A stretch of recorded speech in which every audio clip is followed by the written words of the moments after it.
Let's talk Zakat on assets. Firstly, there are some assets that you will not pay Zakat on. Those are things like your personal assets, your home, your car, your furniture, your clothes, your personal effects. You will never pay Zakat. You are not liable. The rule is never pay Zakat on personal items. Secondly, bad debt, amounts that you've loaned to other people and they can't repay them or they won't repay them.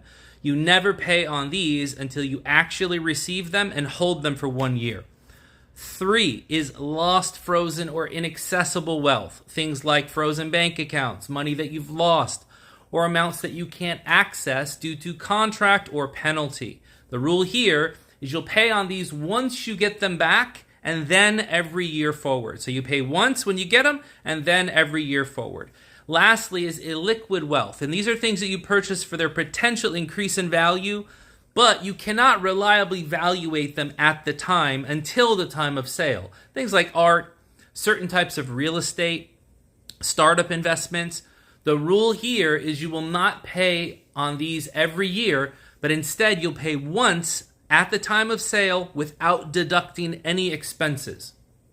Secondly, what are the assets that you do have to pay Zakat on? Those are things like livestock and crops, gold, silver, cash, and cash equivalents.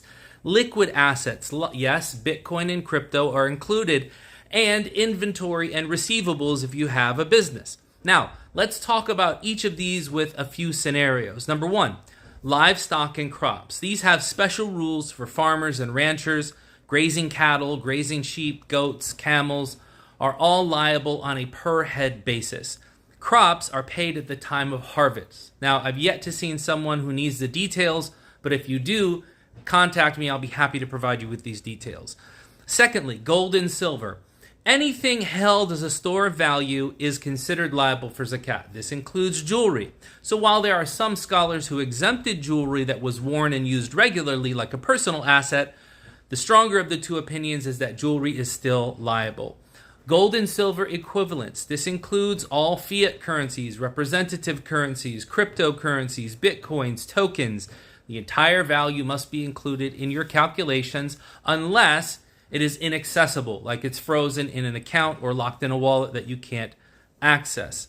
And then liquid assets. This generally includes cash, but we've already covered that, but it can mean money market instruments and marketable securities as well. So if you own stocks and bonds, you will pay Zakat on them. If you have mutual funds, ETFs, RSUs, MLPs, you will pay Zakat on these as well.